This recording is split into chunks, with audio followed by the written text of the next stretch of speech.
waktu itu jadi waktu saya ditunjuk sebagai PLT memang itu berat karena apa? Karena langsung masuk 16 besar ya.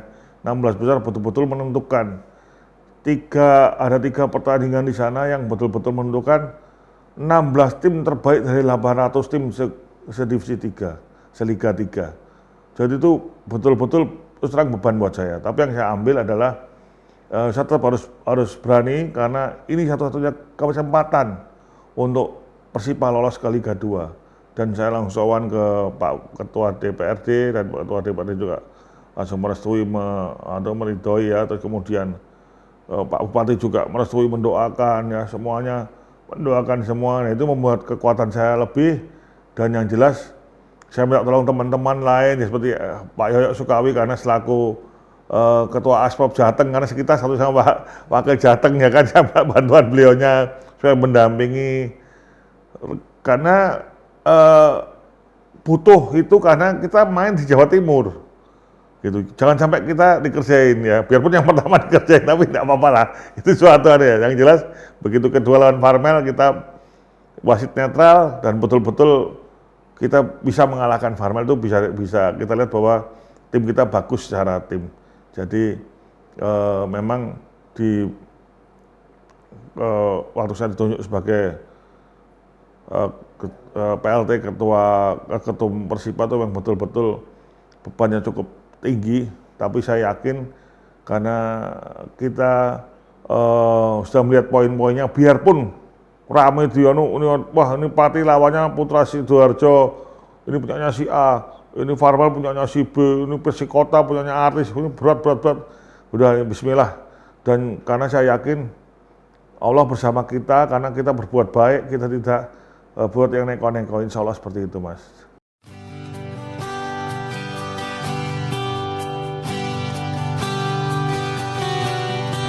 Kebanggaan kita Persipa Pati, kami selalu ada. Jangan menyerah, jaga semangatmu, kami mendukungmu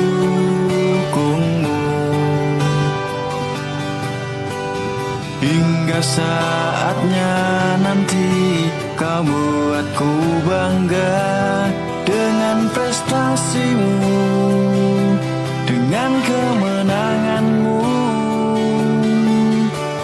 Kamu takkan pernah sendiri, kami takkan mengkhianati.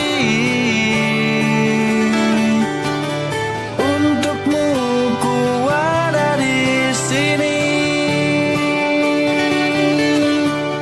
berdiri dan selalu bernyanyi.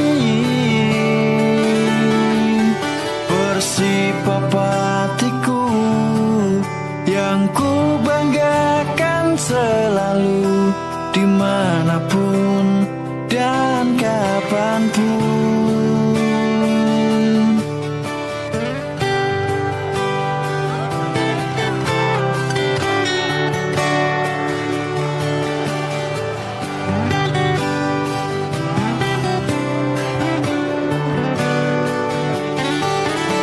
Kebanggaan kita Persipa Pati, kami selalu ada. Jangan menyerah, jaga semangatmu, kami mendukungmu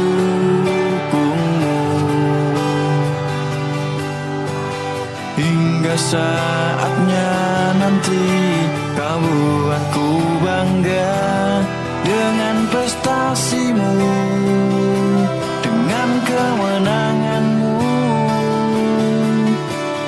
Kamu takkan pernah sendiri,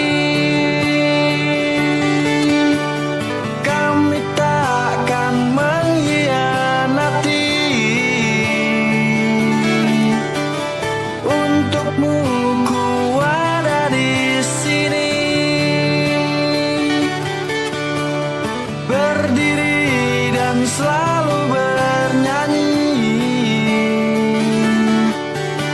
Persipapatiku yang ku banggakan selalu, dimanapun dan kapanpun.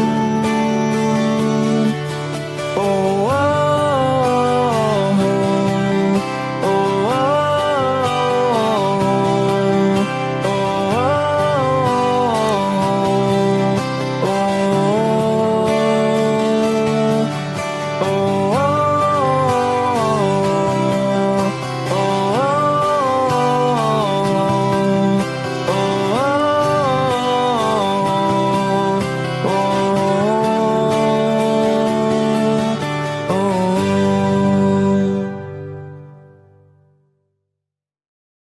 Ya, jadi kemarin dari SK PLT Ketum Persipa itu terlihat bahwa kita cuma dibatasi 3 bulan. Jadi memang yang pertama adalah mengantarkan Persipa, targetnya adalah lolos Liga 2. Kemudian yang kedua setelahnya adalah mempersiapkan Kongres atau Muscap untuk menetapkan ketum Persipa yang sekarang ini. Nah itu, jadi saya kemudian sudah rapat dan juga saya kumpulkan teman-teman karena cuma 2 yang tercantum. Jadi yang lain dimisioner, jadi ada Joni Kurnianto dan Dian Dwi Budianto. Jadi cuma 2. Ya udah saya panggil teman-teman Persipa yang ada di Askap juga, ada wasit, ada segala macamnya saya panggil yang pengalaman di Persipa, akhirnya kita bentuk dan kita kemarin yang pertama kita lakukan adalah verifikasi tim PS yang terdalam di dalam Persipa Pati. Itu yang kita verifikasi. Kemudian setelah itu baru kita tentukan hari Minggu besok ini tanggal 27 Maret untuk kongresnya, untuk Muscapnya. Jadi biar semakin cepat karena ke depan memang tugas ketum Persipa sebenarnya tuh yang betul-betul harus maksimal itu, Mas. Ya.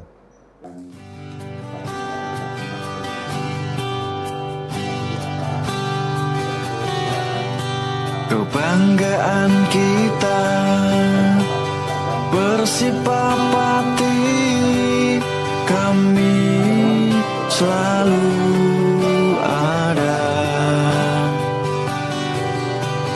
Jangan menyerah, jaga semangatmu, kami mendukungmu.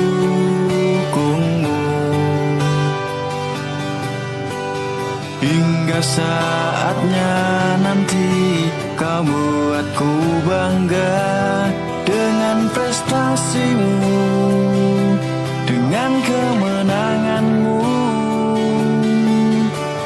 Kamu takkan pernah sendiri, kami takkan mengkhianati. Untukmu ku ada di sini, berdiri dan selalu bernyanyi.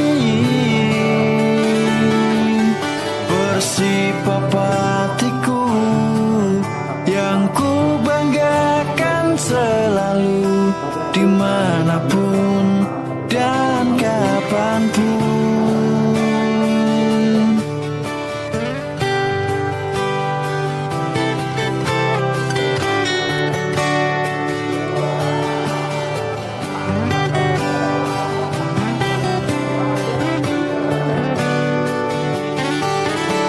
Kebanggaan kita Persipapati, kami selalu ada. Jangan menyerah, jaga semangatmu, kami mendukungmu. Hingga saatnya nanti kau buatku bangga dengan prestasimu, dengan kemenanganmu. Jadi kalau saya cuman yang di 16 besar, kemudian nanti yang di babak sebelumnya kan ada itu Mas Kardi sama, tapi intinya semua memang di tangan Mas Dian ya. Tapi saya lihat juga Mas Dian itu juga selalu mencatat ya pengeluarannya apapun pendetail itu saya lihat juga, karena Mas Dian itu memang waktu itu memang saya suruh maju selaku manajer Persiba karena dia pada saat tahun 18 kalau nggak salah saya perintahkan maju untuk jadi manajer junior untuk Suratin. Dan alhamdulillah dengan biaya cuma 75 juta, yang kemudian saya disupport oleh sponsor-sponsor termasuk dari saya itu, kemarin bisa menjadi juara 2 Jawa Tengah untuk Suratin tahun 2018. Nah ini menjadi bekal saya, Mas Dian ini bisa untuk mengolah tim dan juga mempertanggungjawabkan pengeluaran-pengeluaran yang sudah dilakukan. Dan saya lihat dia juga sudah siap ya, dan kita juga bisa beli bis kemarin. Beli bis itu termasuk menghemat anggaran kita, karena kalau kita sewa bis malah lebih bengkak lagi dan nggak karu-karuan itu. Ini kita bisa beli bis, nanti untuk ke depan kita sudah punya kendaraan bis ini, jadi sudah menjadi ikon kita itu. Ya jadi insya Allah lah Mas Dian dan Mas Kardi dan saya pun untuk 16 besar ini bisa kita tahun jawabkan. Tapi memang untuk ada faktor-faktor X ya, nanti yang alhamdulillah itu pakai uang saya sendiri, jadi kalau jadi pertanggungjawabkan itu. Nggak usah jelaskan lah faktor X apa. Ya jadi nanti misalkan pokoknya siapapun nanti yang ditunjuk sebagai ketum Persiba, yang jelas langkah pertama misalkan itu langkah yang pertama adalah harus konsultasi dulu ke PSSI Pusat dan paling nggak Asprop PSSI Jawa Tengah untuk menanyakan tentang rule-nya gimana, rule of the game-nya gimana dari amatir ke profesional ini. Kemudian besok Liga 2 itu rencananya seperti apa. Nah itu perlu menjadi dasar-dasar kita. Dan nantinya kalau untuk semua jadi PT itu sangat jelas itu harus. Dan kalau yang saya belajar dari kemarin sebentar dari PSIS dan Persijap itu memang untuk PS dan supporter memang kita beri rencana kita beri saham ya itu 10% di dalam PT itu, karena itu saham abadi, saham gratis untuk karena apa? Satu adalah sebagai tonggak berdirinya PT itu tidak lepas dari PS tersebut. Kemudian juga dalam aturan mainnya nanti kalau memang saya menjadi ketumnya ya, insya Allah seperti itu. Nanti yang jelas ya namanya harus Persiba Pati, tidak boleh dirubah. Itu nanti ada klausul di notariat itu, karena kita supaya tidak hilang nama Persiba itu dan tidak bisa tergantikan. Kemudian jelas home base-nya juga sama, home base ya harus tetap di Pati, tidak boleh pindah. Itu harus tertera jelas sehingga siapapun nanti yang memimpin ataupun menjadi CEO di Persiba Pati itu tidak bisa merubah nama maupun memindahkan seenak sendiri. Jadi itu karena Persiba Pati adalah ikon. Ya bahkan saya kemarin waktu kita babak 16 besar saya ketemu di beberapa orang-orang bola di sana di Jawa Timur. Mereka cerita bahwa banyak mereka yang naik ke Liga 2 itu intinya mau jualan klub ya. Jualan klub. Saya bilang kalau Pati insya Allah tidak, karena Pati ini didukung semua elemen di Pati dan ini semua ikon, suatu ikon sepak bola di Pati dan didukung dari Bupati sampai tukang becak sekalipun gitu. Jadi dari atas Pak Bupati, Pak Ketua DPRD sampai tukang kuli, tukang bangunan itu ya itu satu suara untuk Persiba Pati. Jadi Persiba ini adalah suatu legenda yang memang harus dipertahankan, karena sejak tahun 1951 sudah berada di sepak bola Indonesia sampai sekarang masih eksis, dan itu yang dipertahankan. Jadi beda ini tim ini bukan untuk jual beli, untuk kita bilang gitu kemarin ke teman-teman di Jawa Timur itu Mas.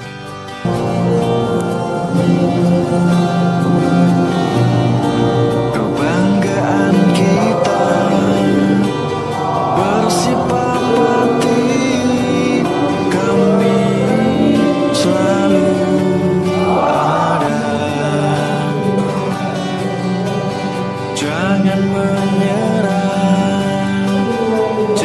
semangatmu, kami mendukungmu hingga saatnya nanti kau buatku bangga dengan prestasimu, dengan kemenanganmu. Kamu takkan pernah sendiri, kami takkan mengkhianati. Untukmu ku ada di sini, berdiri dan 14 hari ini gini mas, jadi kartu tercetak itu baru bisa digunakan setelah 14 hari. Hatiku yang ku banggakan selalu, dimanapun dan kapanpun.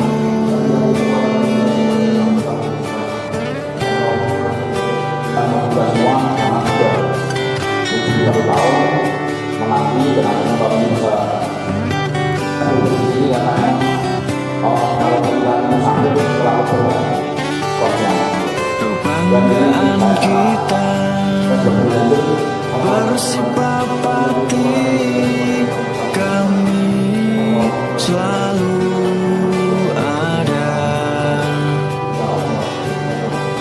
Jangan menyerah, jaga semangatmu, kami mendukungmu hingga saatnya nanti kau buatku bangga dengan prestasimu, dengan kemenanganmu. Ya, jadi memang kemarin saya dan Pak Ketua DPRD bersama pimpinan DPRD plus anggota Banggar sudah kita saling berembuk ya kemarin. Memang ada beberapa pendapat. Pendapat yang pertama adalah memperbaiki stadion yang ada. Tapi yang kedua, karena memang kita punya aset daerahnya cukup banyak, tempat-tempat daerah yang cukup banyak itu yang memang milik kabupaten, itu juga ada yang ingin membuat stadion lagi. Jadi nanti karena dengan adanya stadion baru itu otomatis nanti